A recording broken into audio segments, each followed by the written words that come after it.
So the seeker's journey. Entering Daji's apartment in Chennai, India, I found him relaxing on an indoor swing. As I walked towards him, a warm smile appeared on his face. "What's up, brother?" he said, extending his hand to shake mine. I sat across from him. A relative appeared from the next room and offered me tea. Daji intervened. "Give him coffee," he said. "He'll enjoy it more." It was the truth. The first thing that people often notice about Daji is his voice. It's a rare quality which seems to touch everyone in his presence. His words are well placed and deliberate. Generally, he says only that which is necessary to convey the bare essence. It then becomes incumbent upon the listener to further explore and expand the idea. So, Daji, when he communicates, he gives lot of pauses in between. So, the person who is listening can actually explore what Daji has said in that pause. In that way, they can deliberate on the different meanings that might emerge out of what Daji has said. So this is very, very important that when we communicate, there should be pause in between the sentences, and sometimes if it's a long sentence, even within the sentence. Periods of silence often punctuate his speech. Anybody who progresses spiritually, that's one of the signs that there will be periods of silence when they speak. In such moments, a person can understand many things, things that are even more important than his teachings. In this situation, a questioner tends to become inwardly content and forget all their questions. As Daji's interviewer, this was now my fear. However, in the sense that because Joshua Pollock is interviewing Daji, he feels that after a few questions he might run out of questions. So that is his worry. So that's what he's talking about. But things kind of continues. However, I instead found a new dynamic emerging between us. So his fears were unfounded. Our conversation flowed unabated, and he answered every question enthusiastically and in great depth. "So you are here with questions," said Daji. "Yes, but I'll start with just one," I said. "Why meditate?" Daji replied, "Why not?" with a chuckle. "Well, each person's reasons will be different. In life, our goals tend to correspond to our personal needs and tastes. For instance, one person joins a gym in order to lose weight. Another person wants to get six-pack abs. Yet both visit the same gym. I have observed a pattern in my interactions with meditators across the globe. Initially, people tend to approach meditation with a wide spectrum of aims. For example, many people suffer from stressful lifestyle. They want to find a way to relax. Someone else wants to reduce blood pressure. Another person seeks mental clarity. Others want emotional balance. But when they start meditation, they begin to soon harvest the benefits that far exceed their aims. Often, people are surprised to report a profound sense of spiritual well being, a state reflected by the presence of inner joy and even bliss. It is as if a hungry person asks for a small scrap of food, but then someone surprises them with a banquet. So, in other words, people might approach meditation with various aims to start with. However, once they enjoy a profound meditational or a spiritual state, which includes joy and bliss, they seem to continue their practice, which goes beyond their initial aims. What's more, these results are palpable and immediate. Now, this is something that we have to remember about spirituality, that the results that we get in spirituality with meditation should be palpable, should be measurable, and it should be something which is going to manifest shortly, immediately or shortly. Now, you cannot say, I'm actually practicing meditation for 25 years, but I'm not able to get any results. That's not how spirituality works. Spirituality gives you, for example, like a bank deposit. You have a short term deposit, you have a medium term deposit, you have a long term deposit. Likewise, Spirituality and meditation practices gives you three kinds of results. You can get a short-term result, immediate result. You can get a medium-term result, and you can also get a long-term result, which I call as compound interest. So either you can get a simple interest, or you can get an FD interest, or you can get a compound interest. Very similar to what we get in bank. The longer we keep our money there, the more the interest that we get. Very similar here. The longer we actually sustain in our practice, more would be the benefit that we get at the end of it. We can experience them after a single meditation. In that case, what would happen if you meditated a second and third time? Imagine the cumulative effects, like I'm talking about the cumulative, like the PPF account, the cumulative effects that will be multiplying. But does meditation also address our original aims? I added. It addresses them without specifically targeting them. Now, this is very, very important. Now, people might come for various things. Recently, last Sunday, we had a program, and one of the person who attended the program asked a question. I have this particular aim. I have this particular desire. Will this desire be fulfilled by the meditation?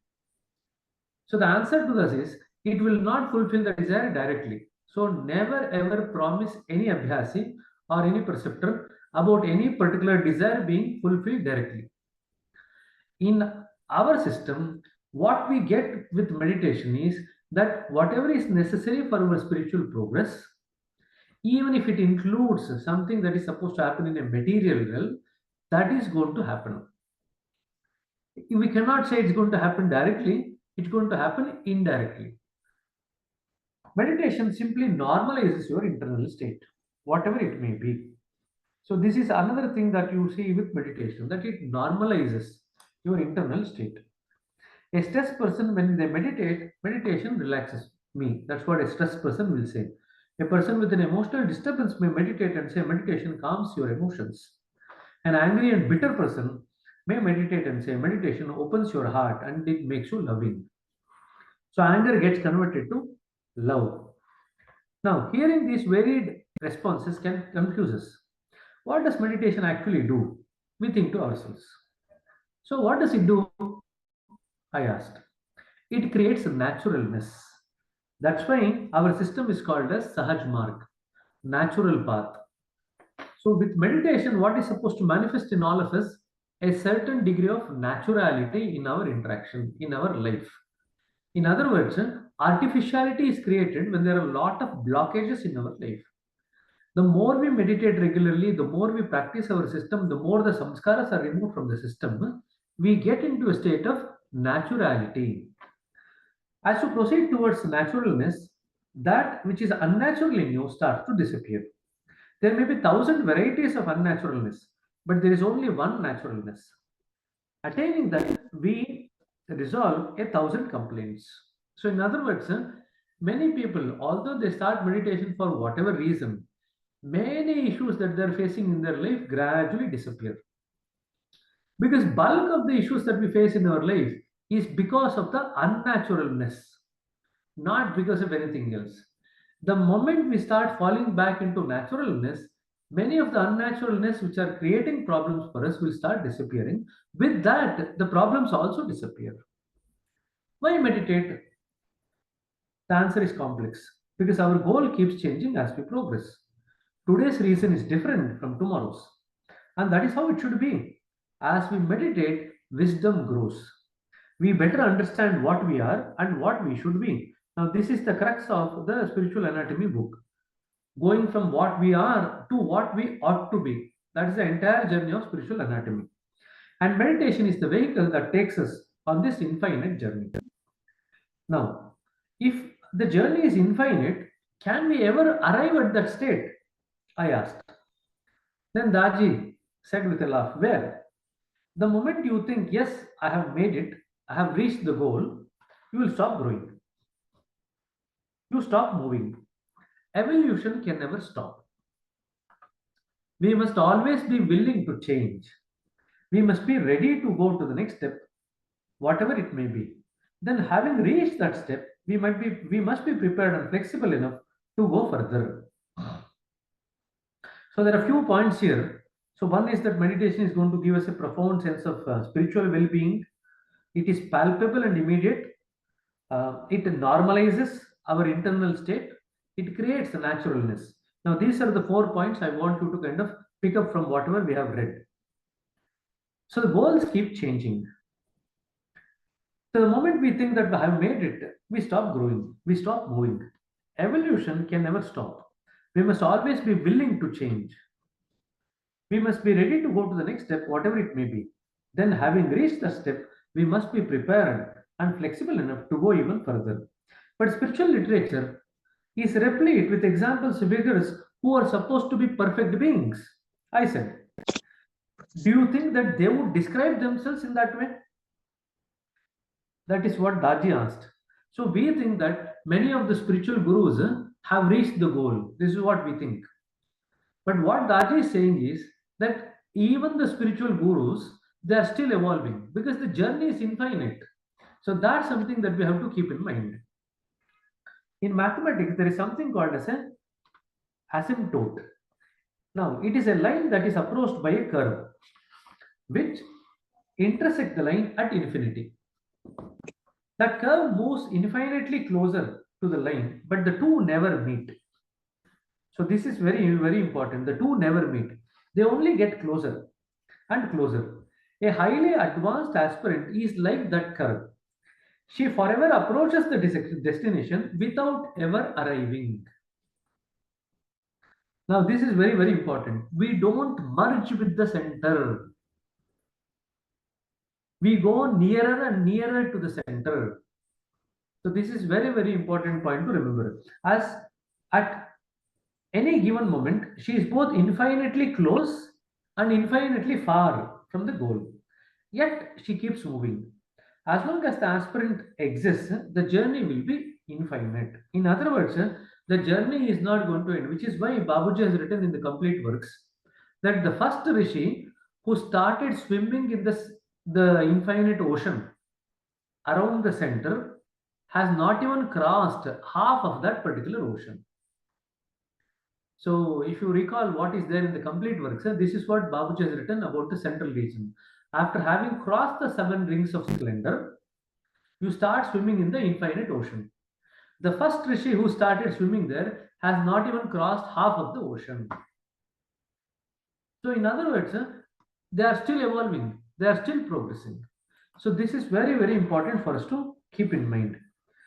Then the question is, what are we moving towards? I asked. From selfishness to selflessness, he said.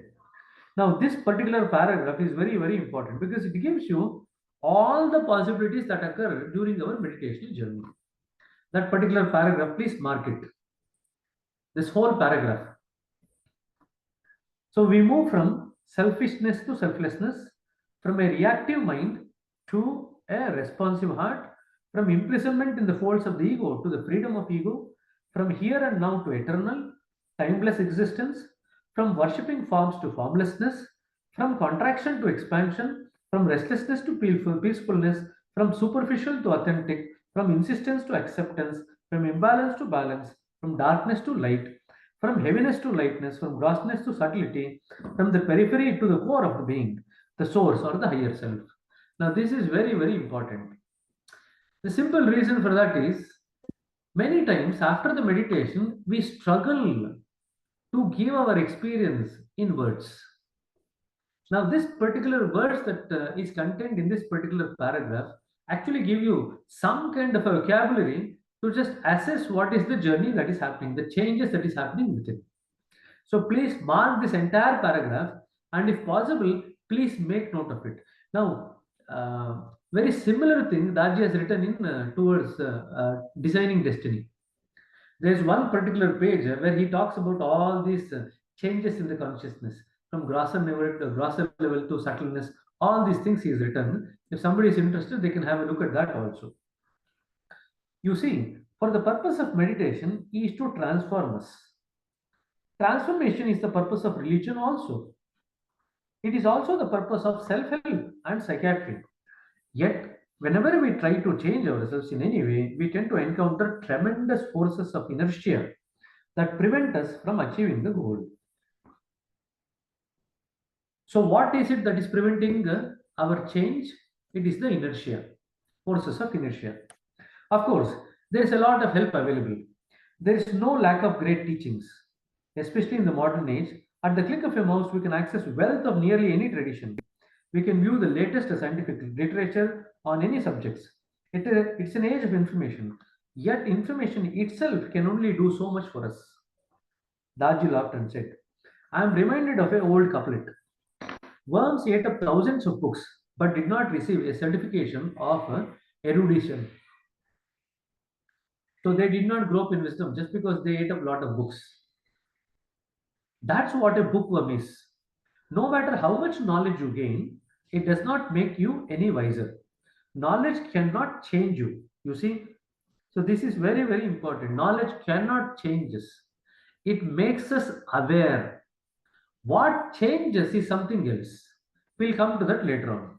For example, we all know that patience is a virtue. But is knowledge enough to make us patient? Similarly, we also know the value of life. The great teachers of the world have all spoken of it. However, to know about love and to feel and express it is entirely different matter. So spirituality and meditation helps us to feel and express the love rather than know about the love. What do we learn from this? If teachings alone were sufficient, we would all be transformed by now.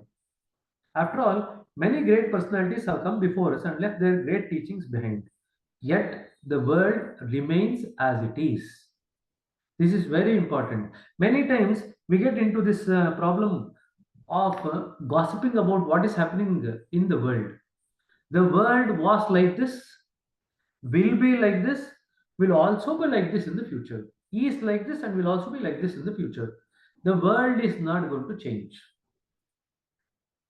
Now, what is it that our mind runs to might keep changing, but the world will have all the issues that has ever been encountered by mankind from a long time.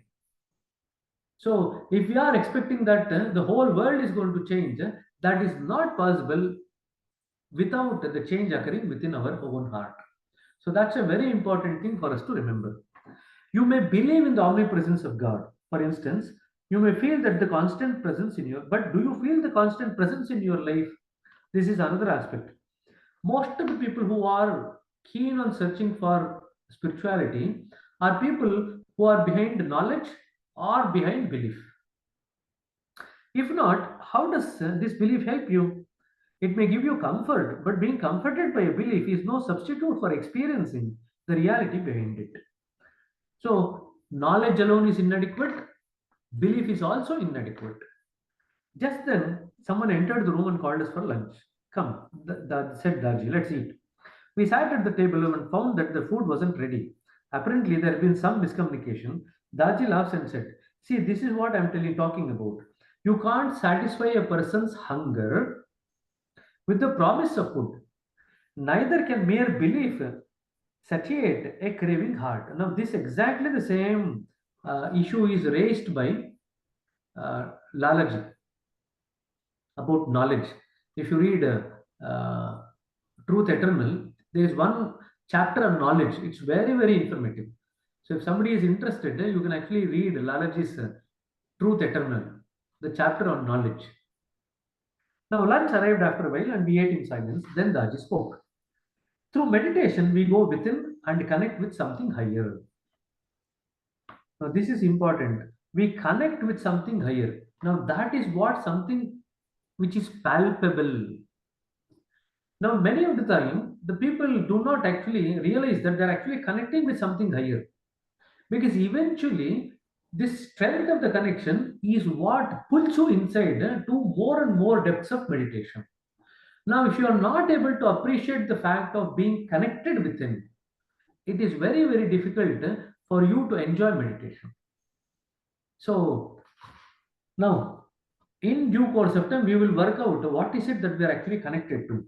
The initial three sittings by the preceptor is given to help you connect to something inside. Now, many of the abhyasis might not initially realize that, but over a period of time, they will work it out. Therefore, we can find it wherever we are. We need not go to pilgrimages. We need not change our dress or habits or names. We need not do anything except close our eyes and sit quietly in meditation. That is how we gain practical spiritual experience. Now he's coming to the third aspect now. He spoke about knowledge, he spoke about beliefs, and now he's talking about spiritual experiences. Now we are going to shed a bit more light on what exactly is the role of the experience in our spiritual journey. Experience is what differentiate. This is a one-liner. This is something that you get for exams. What differentiates spirituality from religion? Experience. So please underline that sentence. Belief without experience is hollow. It is too abstract. In worldly life, most people understand this. For example, science classes have both lecture and lab component. In the lecture, you understand the principles, but in the lab, you see them in action. You become practically familiar with them. Your second-hand knowledge gains the backing of first-hand experience. So, when we hear about somebody else's experience, it is second-hand knowledge. But what is necessary for us is first-hand experience. The knowledge that we gain or we hear needs to be backed up by our own experience. So I'm again talking about first-hand experience, not experience of somebody else, but our own experience. In spiritual matters, however, people tend to be more conservative. They are uncomfortable with first-hand knowledge and rely on the teachings of the others. However, a time comes when the heart demands personal experience. So, what is it that demands personal experience? It's the heart that demands personal experience. Knowledge cannot satisfy that demand because knowledge is something related to the mind, not related to the heart. Belief also cannot satisfy it. So, they embark on a spiritual search. Please don't mistake this as a criticism of religious belief. No. Religion is a foundation. But what is the foundation? Anyway, we must build upon it. A religious teachings may be true, but it matters little unless you have realized the truth for yourself. It is not enough for a teaching to be true. It must be true for you. Now, this is what we actually gain by practice. We personalize the experience. It should be true for you. That's very, very important. Because many times we keep talking about this person's experience, that person's experience. We might quote many different sages or rishis of the past or our own masters. But as long as we don't experience for ourselves, it will not develop that force of conviction. The force of conviction only comes when the experience is our own. Truth must be realized practically and in meditation. It is the means. What we lack, when we lack practical experience, the various religions offer appear to speak in different languages. Then we see only Christians, Buddhists, Hindus, Muslims, Jews, and so many others. In an effort to bridge the gap, we may strive to learn about every religion, yet that knowledge can make them seem even more different from one another. We observe how Christians seek the kingdom of heaven, Buddhists strive for nirvana, Hindus strive pursue liberation and a state of aham brahmasmi, the Sufis strive for fanaya fana, which is death of death, and bakaya baka, which is life of life. So many people, when they read the Whispers, 1944 Whispers, they will come across these two words, fanaya fana and bakaya baka. Nowhere it's given separately. The meaning is not given in that there. So you need to understand this to be able to understand that. Fanaya fana is death of death, and bakaya baka is life of life. First, death of death occurs, which is liberation, and then bakaya baka occurs, which is the entering to the central region. So there are two separate states. So just remember that. Now, surely they can't all speak of the same truth, we think. If one is right, the other must be wrong. Now we argue. We fight about which God is true God. We fight over which philosophy is a true philosophy. We debate the legitimacy of the founders. Some people can get fed up and become atheists. They think that all the religion must be wrong. However, when you meditate and actually experience some of these states, you realize they're all the same. In fact, Ramakrishna Paramahamsa came only to tell the world that all religions in the end will take you to the same place. In fact, if you read his life story, he practiced all religions. He practiced as a Christian, he practiced as a Muslim, he practiced as a Hindu, he practiced tantras, he practiced various systems, and then ultimately he said everything actually takes you to the same thing. He practiced formless God, he practiced form with God. So, a person who practices and experiences ultimately realizes that everything takes you to a certain level, which is the common stratum of all. You can no longer be exclusive. Now, this is very, very important. Our journey in spirituality is to move away from exclusivity. Now, what was the need for all this drama to occur in front of our eyes? Because we thought we are exclusive and separate from God. This was the original wrong idea that the soul got. If the soul had not got this idea, nothing else would have actually occurred to the soul. The soul thought now it is separate from God and it is exclusive. The moment it started thinking that it is separate from God, it developed fear, anxiety. To overcome fear, it developed desire. What was the original desire? To become one with God again. So that was the only original big desire. It comes later on here. You can no longer claim that only your tradition is correct. Instead, you become inclusive and accept all the perspectives. What is there to fight about? Therefore, I always suggest that whatever your tradition may be, please stay with it. But meditate also. Now, this is also important because in the past, many of exactly Ramakrishna Paramahansa lived as a woman also. In fact, he developed long hairs. So various things happened. If you read in detail, you will actually be surprised by all the things that you read when he actually lived the life of a woman. So, in fact, many of the things that we actually talk about, as a lover, he practiced, as a servant, he practiced. So, he practiced different methods that are given in scriptures as a way of relating to God. And then he found that all the methodology, in whichever way you relate to God, you will go to the same realm. So, in the past, some of the preceptors have told the Abhyasis, stop worshipping idols, stop going to temples, stop following your rituals. Now, this has become an issue in the past. That's why Raj is making it clear here that whatever your tradition may be, please continue with it and then you also meditate. The reason why we do that is as and when we meditate, as and when we relate to the divinity within, the need for following the rituals or searching for divinity outside drops off automatically. So you don't need to tell the Abhyasi, change the way that you are relating to God. As and when they continue to meditate and relate to God internally, unnecessary rituals that they are doing will drop off naturally. We have to wait for it to occur. Never ever tell any person who comes to you for meditation, don't do this, don't do that. Our system forbids it. Because this has happened in the past, I'm just kind of warning. Meditation will help you go deeper and discover its essence. And then you will find that all religions have the same essence. It is like that famous line from the Rig Veda. The reality is one. The learned speak of this in many ways. Ekam Sat Vipra Bauda Vadanti. This is the saying from Rig Veda. Ekam Sat. The reality is one. Vipra Bauda Vadanti. The learned people talk about it in ways. That is the translation.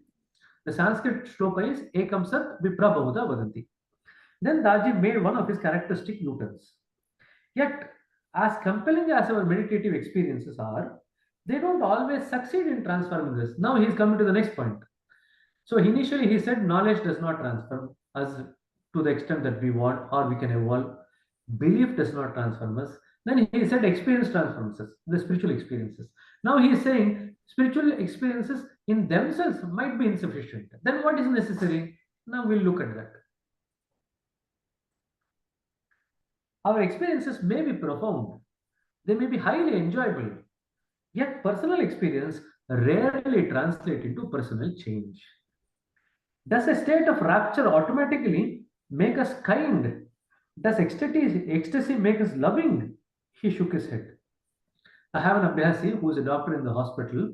She has wonderful sessions of meditation. Whenever she takes a sitting, she has pretty good and very nice conditions. But outside the meditation, she is struggling still with overactivity of the mind and overactivity of the ego. But during the meditation, she had such a profound experiences. She is very sensitive also. Now, in other words, the profundity of the experience in the meditation is not yielding the results outside. Now, you might wonder, why is that? The simple reason is when we use our intellect too much outside the meditation, it creates more and more samskaras. Unnecessary, excessive use of the intellect, which is what the knowledge society is based on. Knowledge society is based on intellect. Now, when the intellect fires away in a state of imbalance to the rest of the apparatus of the mind, we create more samskaras. When the emotions fire away to glory, in imbalance to the rest of the aspects of the mind, again we create samskaras. When we unnecessarily go on thinking excessively, we create samskaras. Whenever we create samskaras, in order to protect us, the ego becomes expanded and stronger. This is what usually happens. So just remember how the meditation works occurs. Now you come to the preceptor for a sitting, you close your eyes and sit. What is supposed to happen now? When you sit with your closed eyes, now you need to feel protected in that environment. That's the first thing. Second thing that you need to feel is that you feel contained in that environment. You need to feel protected, you need to feel contained. Once you feel protected and contained, you become comfortable. Once these three things come in, you allow the mind to relax. You bring the attention of the mind on the heart. Then what is supposed to happen? The ego, the main function of the ego is self protection. But now you are feeling protected in the session with the preceptor. So what happens is your ego recedes to the background. It opens up. The moment ego opens up, the samskaras become available to the cleaning. Without the ego giving way, there is no way that the samskaras will be available for cleaning. Now, this is a very, very important thing. Now, what are the things that we do that actually interferes with this particular process? We sit in meditation and keep thinking, going behind the thought. The moment we go behind the thought, we are creating samskaras, ego is active. We sit in meditation, we keep imagining.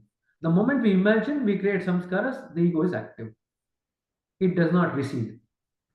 Thirdly, the moment we go on trying to force ourselves in meditation, trying to concentrate in meditation, our ego is active and that will not allow the samskaras to be clean to the extent that is possible. In other words, when we do three things, we interfere with the work of the session with the preceptor or master. First one, going behind the thought and thinking. Second one, imagining. Third one, using force or trying to concentrate. If you do these three things, you are interfering with the process of the meditation. Now, see the beauty of it.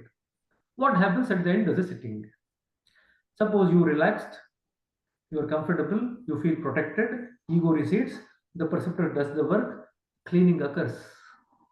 The impact of the cleaning is that you feel lightness, you feel energized, you feel reinvigorated, you feel freshness. These are all the usual outcomes of the sitting. You feel peace, you might feel any quality. However, the preceptor said that's all. Once the preceptor says that's all, it takes time. If you immediately open the eyes, the ego comes out and closes whatever has been cleaned. So the work stops. You should not open the eyes immediately. Wait for a minute or two. Once you wait for a minute or two, then what happens? It becomes easier for the preceptor to actually give you some spiritual knowledge as well.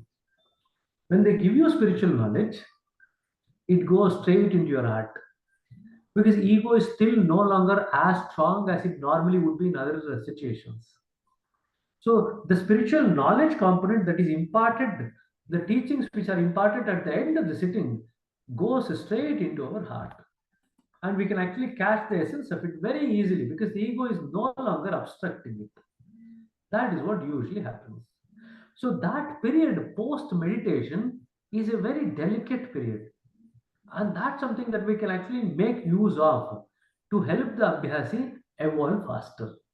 So just remember this. It's a very delicate period. That 5-10 minutes after the meditation. And that's when Daji suggests do the AIOU. When you're doing the AIOU, still your ego is still not very strongly covering the samskaras. And you can impart some the spiritual knowledge also to the Abhyasi. This is what is supposed to happen with every sitting. Now, if this is not occurring, when we see that we are meditating for so many years, but somehow we are not able to get any conditions, somehow we feel that our progress is stagnating, somehow we don't feel so well connected to the meditation of the material or the essence within, some error that we have done. And that's the reason why we might not be able to connect to the essence within. Okay? Now, then what is the point of experience? I asked.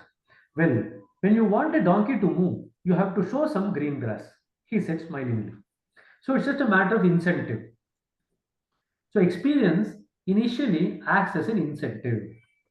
So if we did not have phenomenal experiences in meditation, I don't think anybody would meditate, he said. Meditation transforms us, but we have to have a reason to keep meditating. So if I don't have any profound experience in meditation, why would I meditate at all continuously? So if I have a profound effect or profound experience in meditation, I will come back to the meditation again and again. But I think our experiences do more than encourage us to keep going. They also teach us something. So now they might ask a question, what is the role of experience in meditation? One, it will help you to continue meditation, and second one, it actually teaches you something. Yes, but that does not mean that we learn from them. Daji retorted. But through meditation, we do change. You see, meditative practice works at the deeper levels of our being. Knowledge and experience only work at the conscious level, and that is not enough. Our thoughts, attitude, emotions, and habits have roots in the infinite vastness of the subconscious.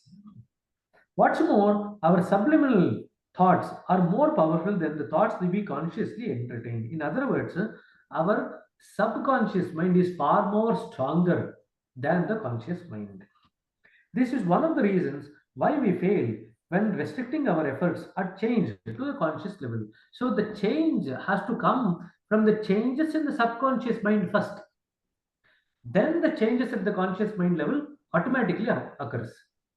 If we were to exert the conscious mind to impose a change, we are using the ego and the force, and that is going to resist any change. We can change deliberate actions, but how do we change subconscious actions? Because we are not even aware of it. This is our biggest hurdle when we are trying to effect a meaningful change in our lives. A true change agent cannot work at a superficial level alone, but should be effective at a deeper level, at the core of our being, at all levels of our being. It must be holistic. So, meditation practice is a holistic practice. Now, if somebody were to ask, where does meditation work? If you say only subtle body or causal body, that's wrong. Meditation works across all the five koshas. There is no place where the meditation work does not reach. It works from the grossest level to the most subatomic level. It works across all the five koshas.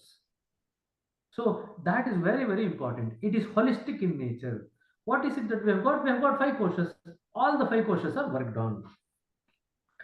A sound meditative practice fills that gap in our effort. It works at the deepest levels, activating the dormant evolutionary forces within and propelling us on an evolutionary path. Then changes happen on its own. So this is also important. Changes do not happen just because we will it. Changes happen because it's happening on its own. Why is it happening on its own? In meditation, we work at the deepest core of our being. When the changes occur at the deepest core of our being, then automatically the changes manifest at the superficial level.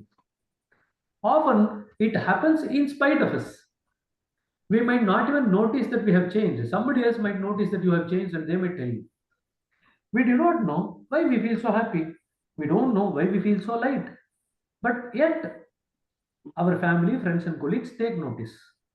In fact, we now become a transformational presence in their lives as well.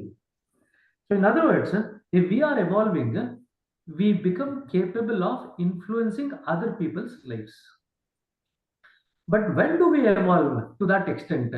When whatever we are practicing has become our nature. Only then we become influencers. Without that being our nature, we can no longer be influencers on others. So this is very important to remember. Now, many people say, I've been telling my wife to practice for so many years, but she does not listen. I've been telling my husband, I've been telling my friend, I've been telling my brother, but nobody listens to me. In other words, you have not become an influencer. One of the possible reasons is you have not become natural at meditation.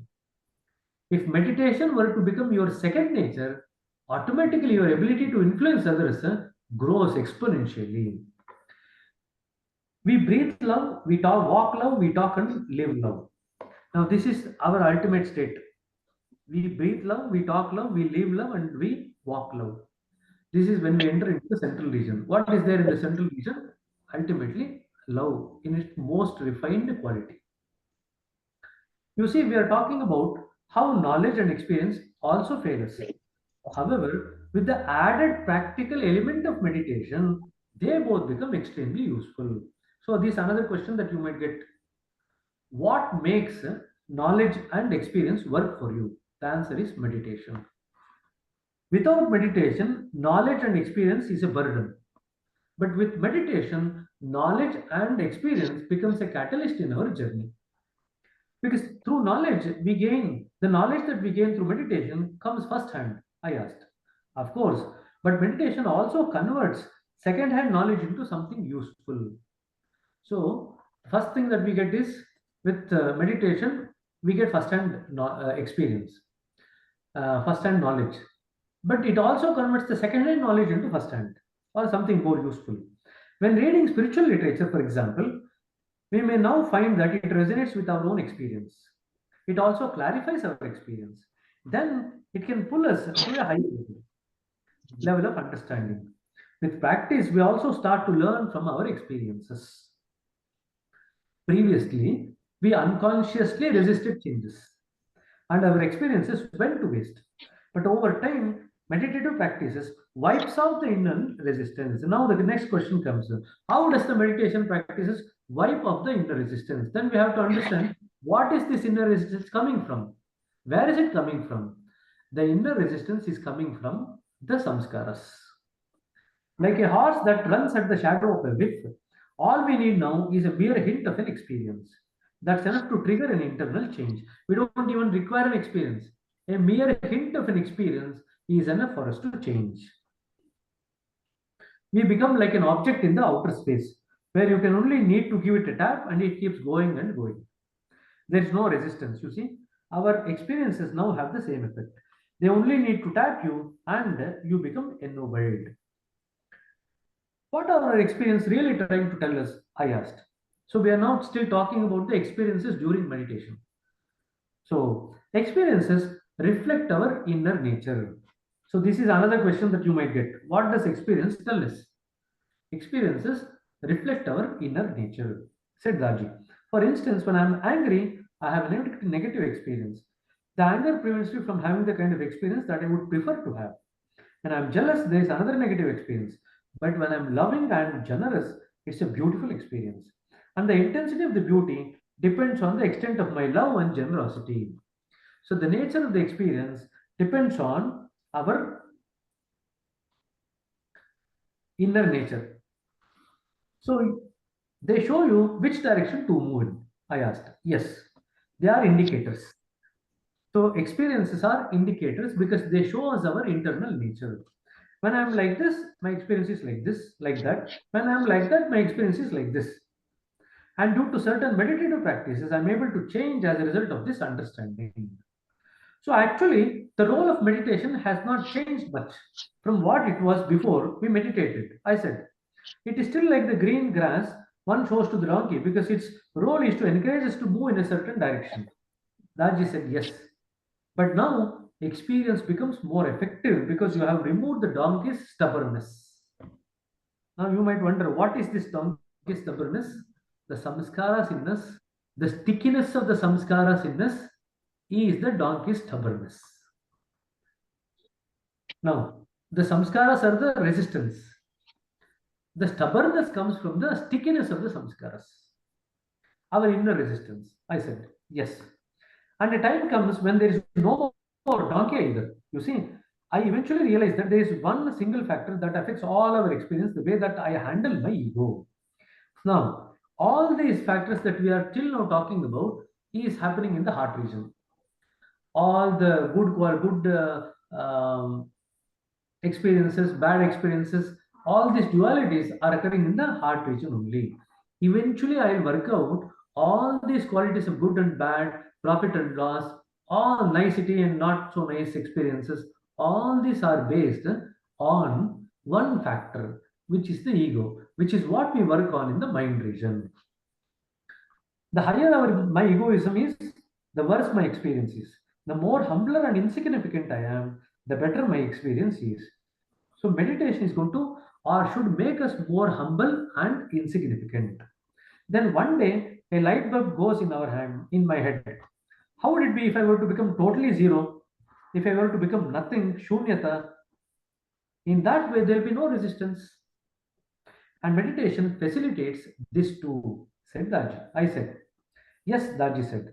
Now, the only kind of change that I find in myself pertains to whether there is more of me or less of me. Conversely, we can ask the question whether there is more of God or less of God. You see, the more I am there, the less He is there. The less of me there is, the more His presence. Now, this is the journey in the mind region. You are me. If more of me is there, less of Him. Less of me is there, more of Him. It now becomes a question of being and non being. Now, that's what you meant about the donkey disappearing. Daji nodded. When I am dissolved in the ultimate source, it is absolute bliss, he continued. Rather, I become bliss. And when I become bliss, how can I experience it? It's like a raindrop that merges into the ocean, falls into the ocean. There is no more drop. It has become the ocean, you see. So, this is what usually happens for us. Then, why these mystical traditions fall silent? That's why mystical traditions fall silent in the end.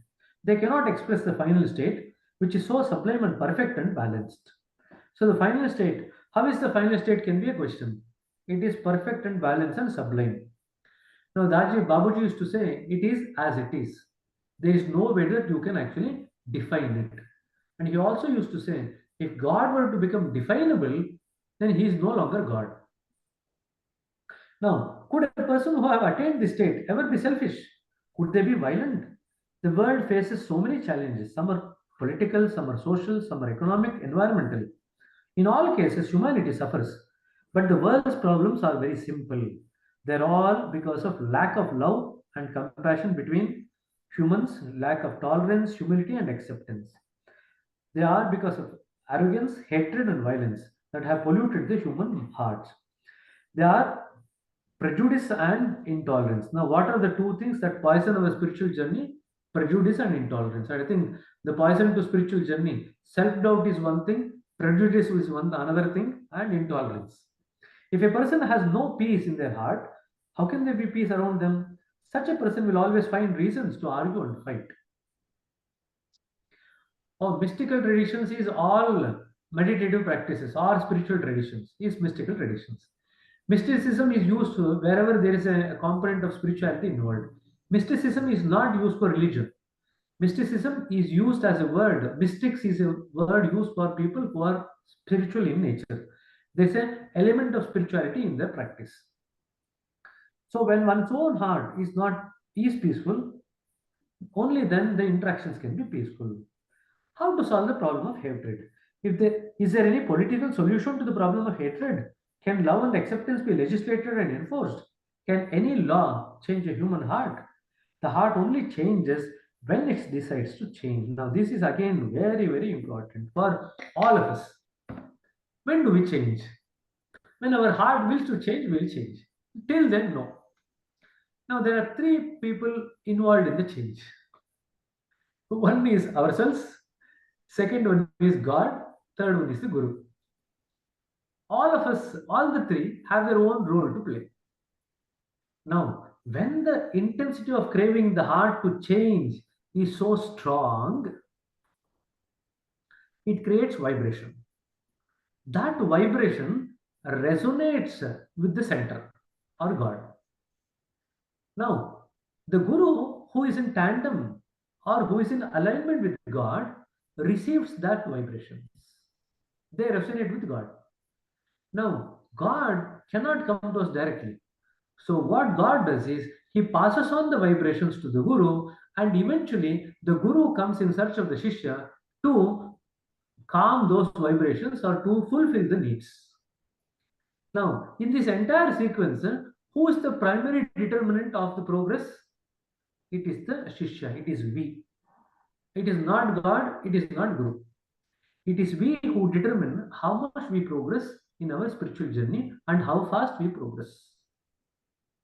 So, this is very, very important to remember. We will only change when our heart is willing to change. Okay? So, it is not Master, it is not God who is going to determine your journey. It's our own self who are going to determine our journey. So, this is very important point. And this is a personal choice that every person has to make for themselves. We cannot enforce it upon them.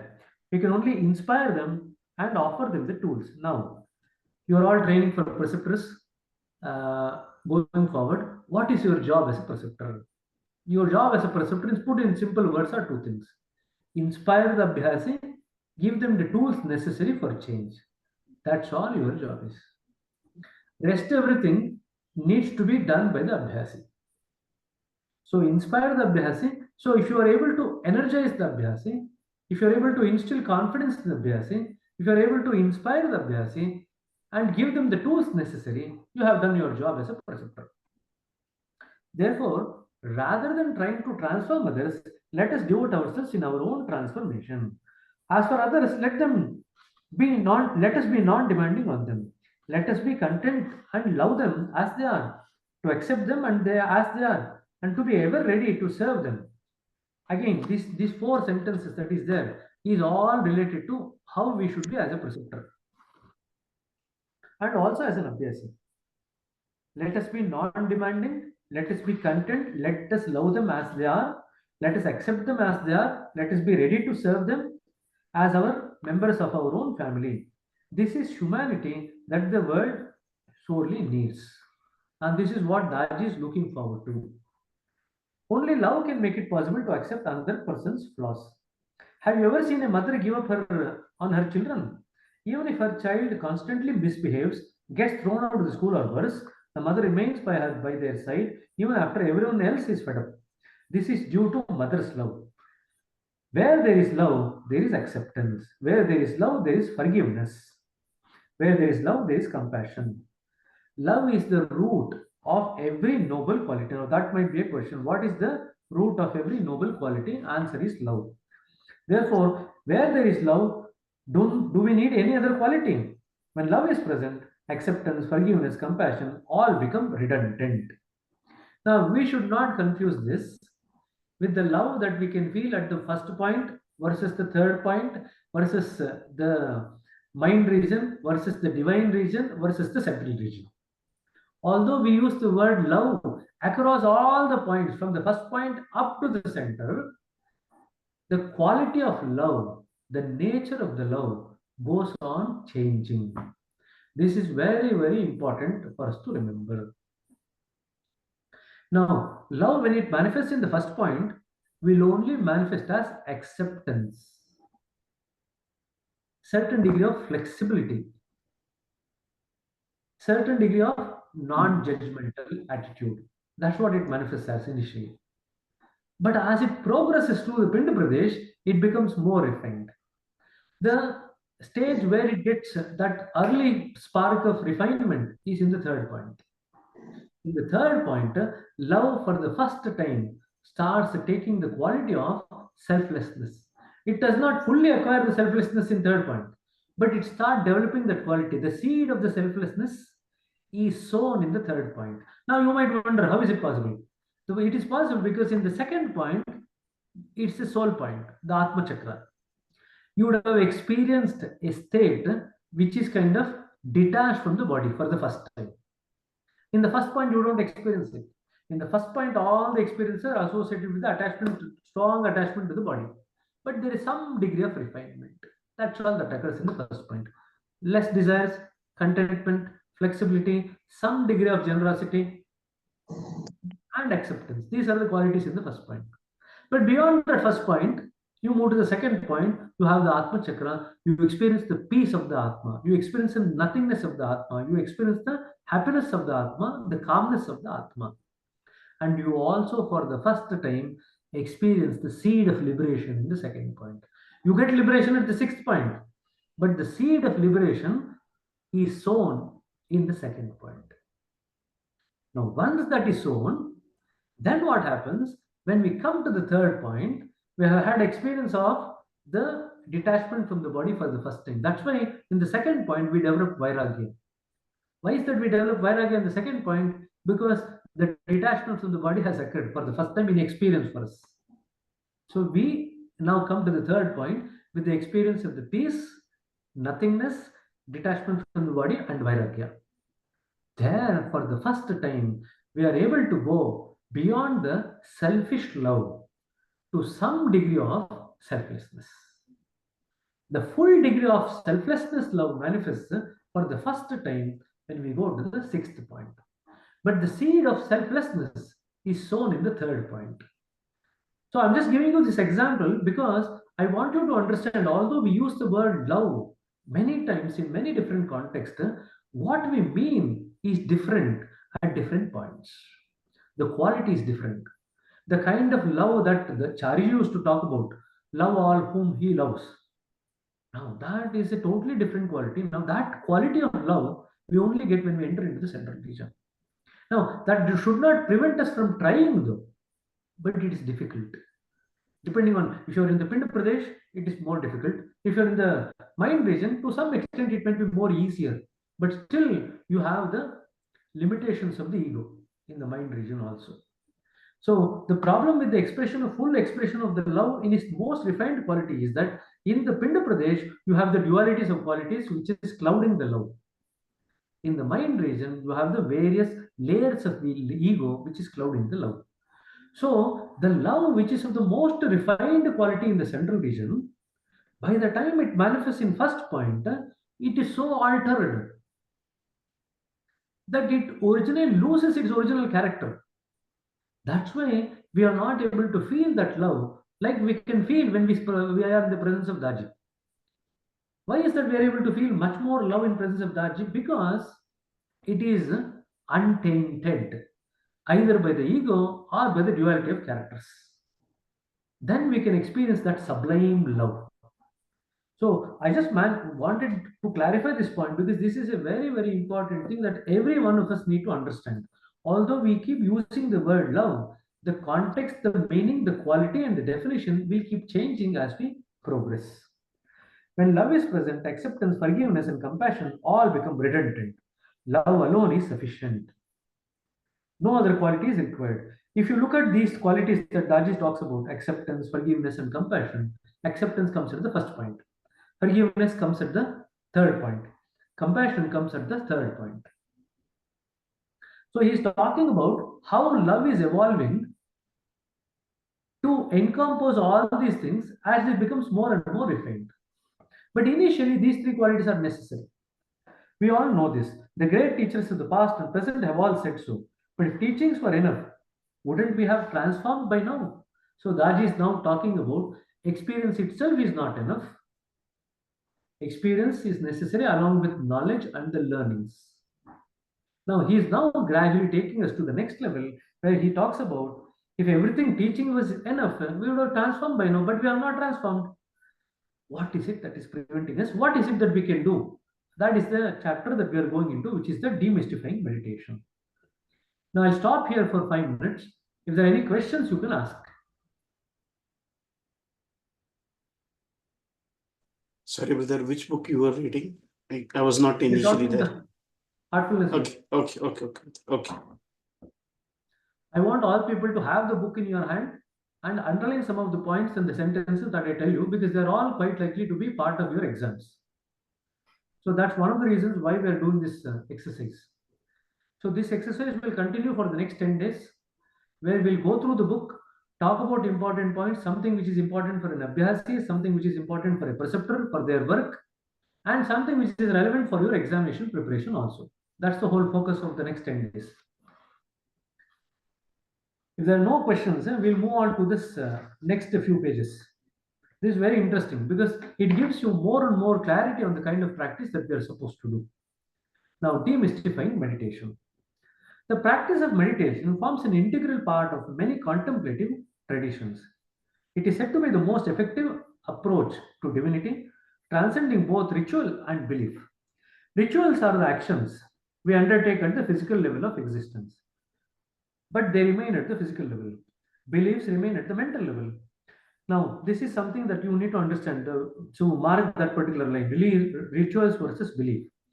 To transcend both and arrive at a spiritual state of being, we must take the help of something that belongs to the higher spiritual level of existence. So, Daji is now talking about three levels of existence: the physical level of existence, where we have the rituals, the mental state of existence, where we have the beliefs, and thirdly, the spiritual state of existence, where we actually reach by spiritual practices.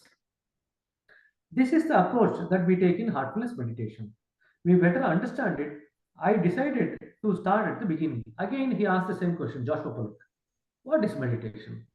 You remember the last chapter also he started with the same question. Now also he's starting with the same question. What is meditation? Daji took out a pen and drew a diagram. The diagram is there in the next page. We will go to that. The vertical axis represents the spectrum between a focused mind and an unfocused mind. He said, a focused mind settles on one thought and remains there. It's single pointed. Conversely, the unsettled mind wanders from topic to topic. It thinks about many things, many thoughts, and its attention jumps from here and there. Between these two extremes, there is a middle ground. Most of the mind's activity occurs in that middle ground. So you can see that picture in the next page. Now he talks about another polarity. Now he spoke about the vertical line. Now we are talking about the horizontal line. The horizontal line concerns about effort and effortlessness. That's the horizontal axis. The effortless mind is relaxed and at ease. On the other hand, an effortful mind, which cannot be at ease, it struggles to think, to comprehend, and to concentrate. Different combinations of these two spectrums results in different states of mind. Here we are. So, if you are effortless and unfocused, you are daydreaming. If you are effortless and focused, you are in meditation. If you are focused and effortful, it becomes concentration. If you are effortful and unfocused, it becomes frustration. So, this is a possible question for you. Meditative mind is effortless and focused. Okay. Now, let's understand the meditative mind.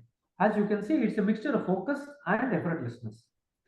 It is to be immersed in one thought, but effortlessly so. Now, this is also one of the reasons why we tell all the abhyasis who come to us for meditation, don't use force during meditation. Sit aram se, sit quietly in a relaxed manner. Don't use any force. Don't try to concentrate in meditation. This is what we say to every abhyasi. The moment we use force, it becomes concentration. It is no longer meditation. This is a very subtle difference that we have to keep in mind. Can it be any thought? I asked. Because Siddharth is now talking about the object of meditation. So Joshua Polak is asking, can any thought be the object of meditation? Daji said yes. But in that case, everybody is already meditating. That's what I am saying, Daji said with a chuckle. There is no question of having to learn a new skill. We all know how to meditate. We do it every day. For example, a businessman meditates upon a business venture. As he drives the car, he meditates upon it. As he goes to sleep, he meditates on it. Perhaps someone is in love with him. As she goes through her routine, she meditates upon him. She brushes her teeth, she meditates upon him. Goes to grocery store, she meditates upon him the whole time. Meanwhile, she passes a musician in the store. His mind is busy thinking of music. He also meditates. So there is even a term called premeditated murder, where the perpetrator murders meditates on how to perfectly execute his dark plans. If everybody was already meditating, then what is so profound about the meditation? I asked. What makes it profound is the idea that we explore through meditation. The idea is the object of meditation. So, this is another question. What makes meditation profound? It's the object of the meditation or the profound idea behind the meditation. Our object of meditation makes all the difference. A profound object gives a profound consciousness. A mundane object gives you a mundane consciousness. A temporary object gives you a temporary object consciousness, state of mind. A profound, changeless object makes our meditation permanent. Different objects create different effects. You see now that sentence you underline. A profound, changeless object make our meditation permanent. How can we achieve a meditative state that is both permanent and profound? Effortless focus on a profound object, said Gaji. For that, we must practice. Without a mother, there can be no baby. Without the practice of meditation, there can be no meditative state. I have found that now that can be a question. Mother is meditation, baby is meditative state. I have found that new aspirants are often nervous about trying meditation. They think they will have trouble handling their thoughts. Many say that the mind's nature is to be restless. This can be true and false. The mind's nature is restless. True or false? Answer is false.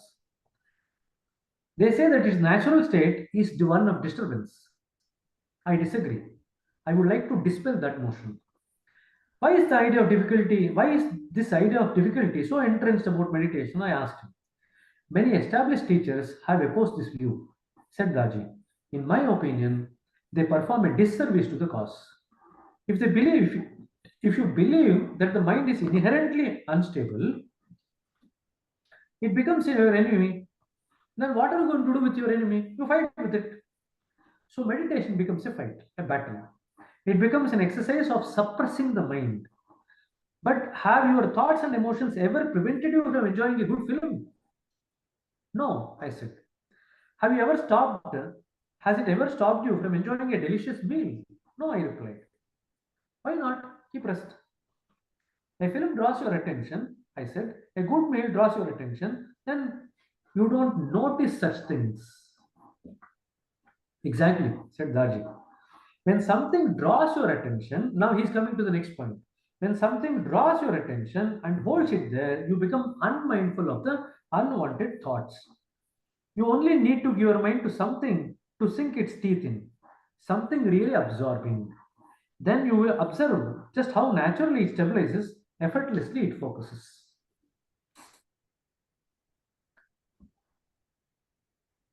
However, we do not seem to have much control over this. Some objects attract the mind and some simply do not. For example, if your child has been deeply absorbed in his studies all day, you feel happy. If he is engaged in positive activity, if you realize that he's been playing video games for 9 hours straight, you might start to worry. In both cases, your child has demonstrated an enormous activity to focus, but your concern is not upon the object upon which he is focused. You are concerned about where his interest lies. You see, we do not suffer from an inability to focus. We focus effortlessly upon our interest. But can we choose our interest? It seems that certain objects simply appeal to us more than the others. The reason is the impressions that we carry in our consciousness. When I say consciousness, it means subconsciousness, most likely. But we will explore that topic another time. Anyway, when something appeals to you, you become almost enraptured. You become totally focused. It's only when an object does not interest you, you must make efforts to concentrate. Now, that can be a question.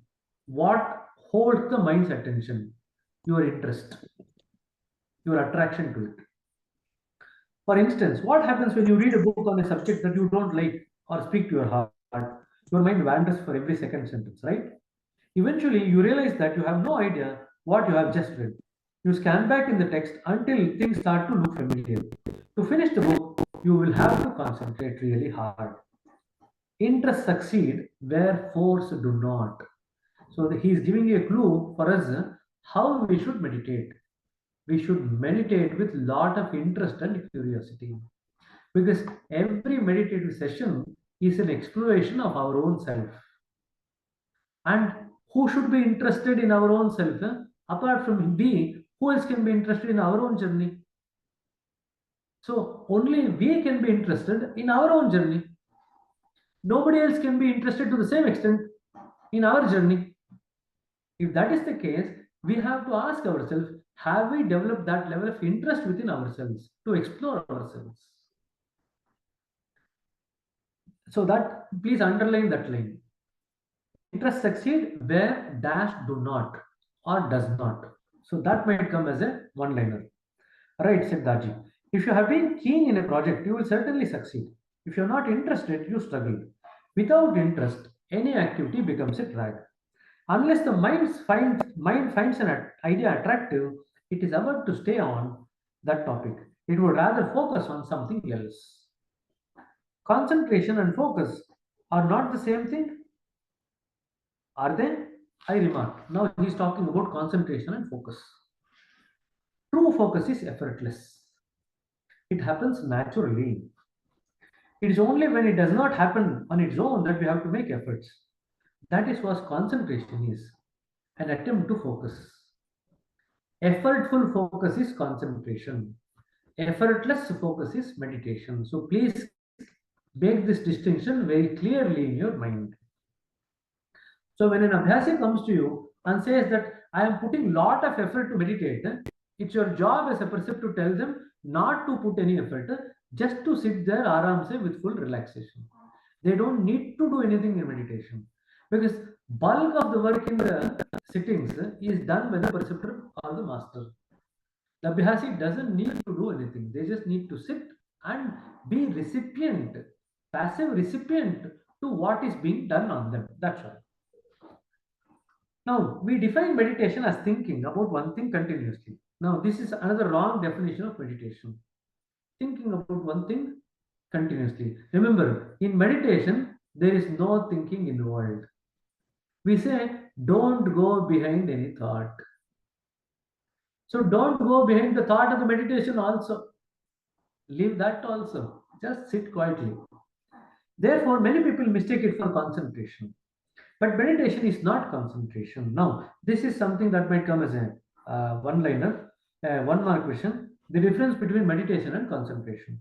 Concentration is forceful, while meditation is effortless, no force at all is involved.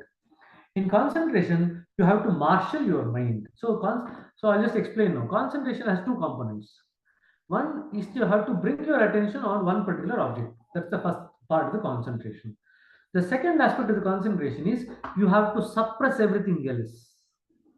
Now, if you have to suppress everything else, you have to use force. That's where force becomes necessary in concentration. In meditation, we don't suppress anything. We just let go and say, whatever thoughts need to come from the bottom of our mind and heart, let it come. We don't suppress anything. Oh, this is a good thought, let me go behind it. We don't do that in meditation. Oh, this is a bad thought, let me suppress it. We don't do that also. We just acknowledge what thought is coming. Beyond that, we don't do anything. We just allow for it to take its natural course without going behind it. This is what we do in meditation. So again, one more difference. Concentration has effort because you are also suppressing other thoughts. In meditation, you don't suppress anything. Okay? There are three or four differences. So I'm just kind of enumerating. Concentration is effortful focus. Meditation is effortless focus. In concentration, there is force which is used to suppress all other activities except for the object of concentration. In meditation, you don't suppress anything. Since you bring all the attention on one particular object, in concentration, the awareness becomes single pointed, pinpointed. But in meditations, since you do not use any force, awareness expands. Now, this is a very fundamental difference. In concentration, awareness narrows.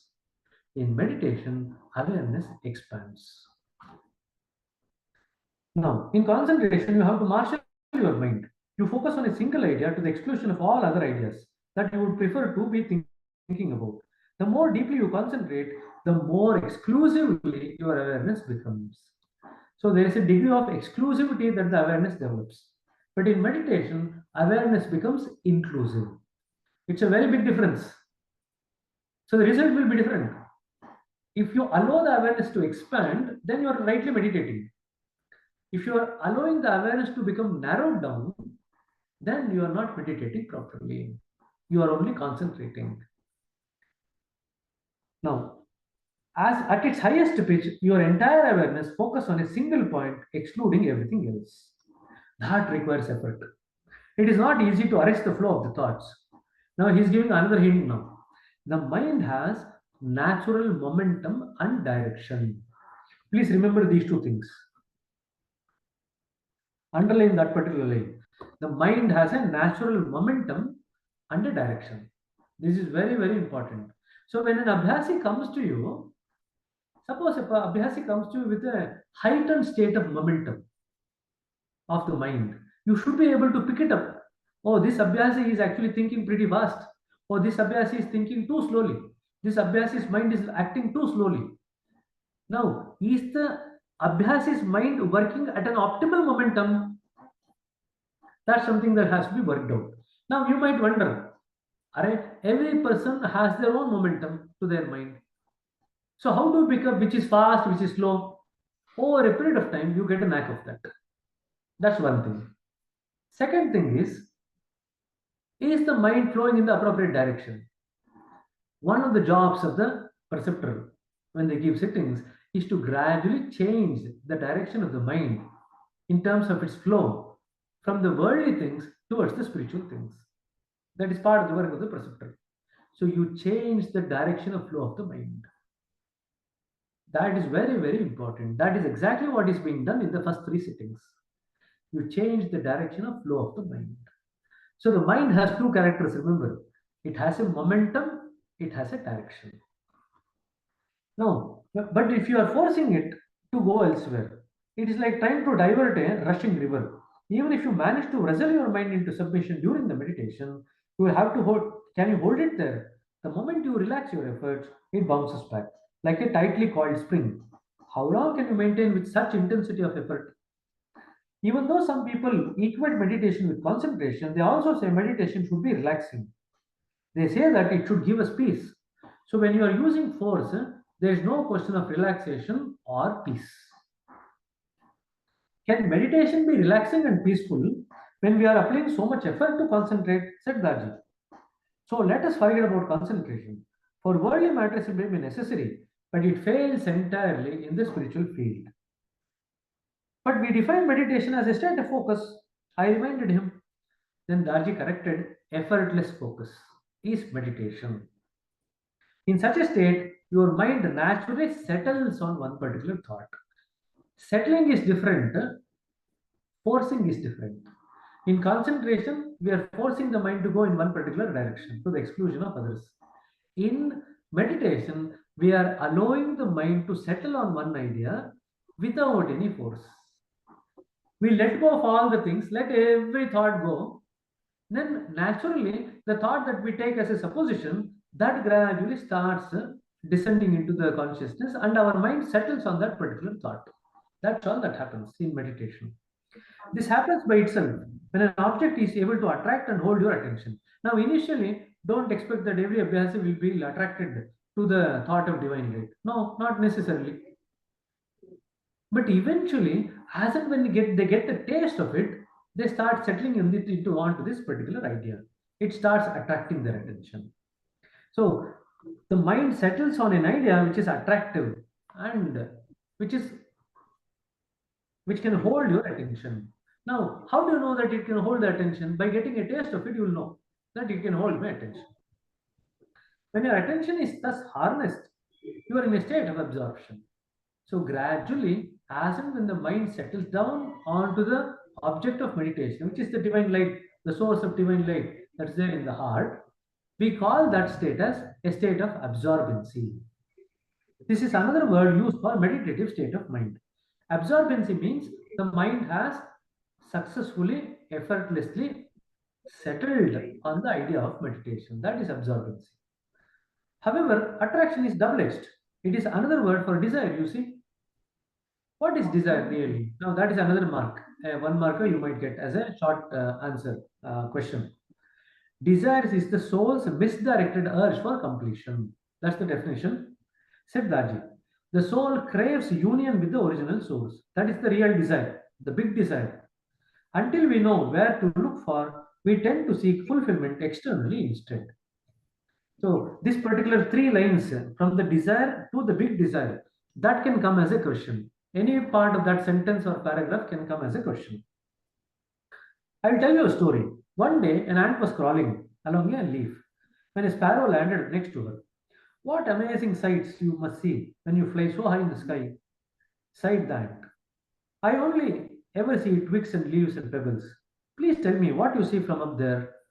Well, said the sparrow, I can see the whole forest in a single glance, and in a distance, I even can see the ocean. What is an ocean? Asked the ant. In the ocean, there is so much water that there is no end, said the parrot. The ant had only ever seen raindrops and droplets of dew. I would like to see the ocean, thought the ant.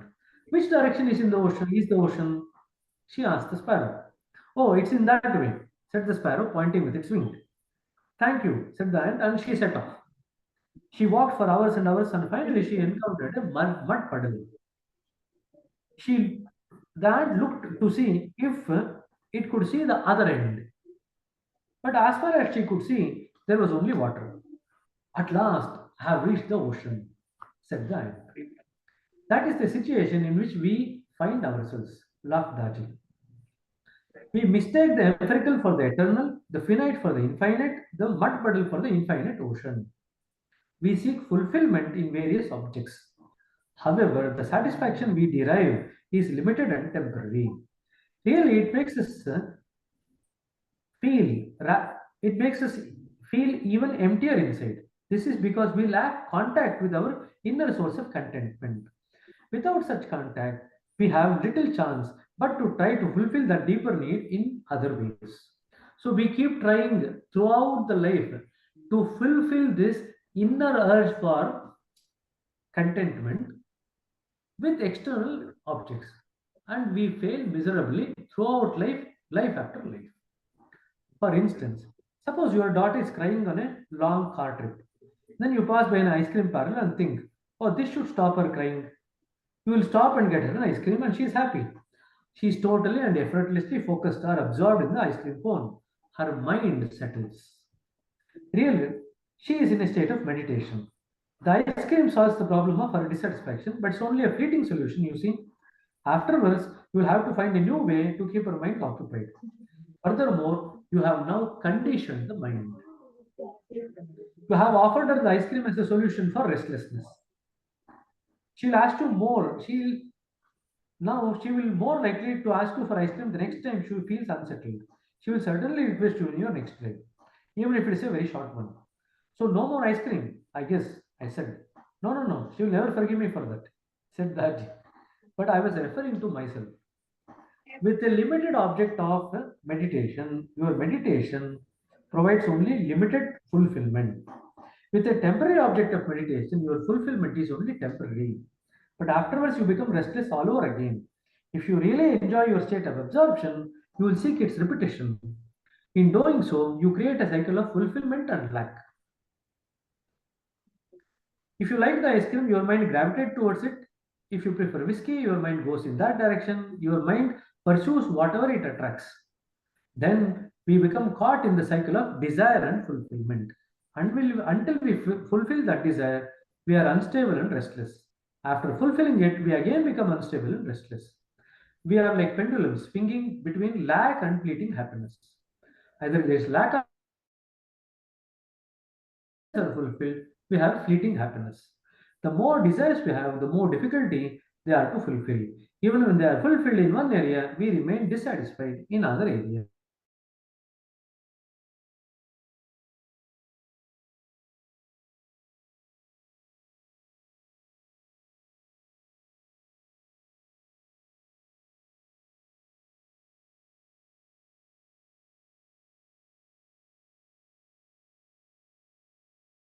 You say, and it's true. For the sake of your mental stability, you must have it. You have trained yourself to be restless without it, to be unhappy without it. That is the first problem. The second problem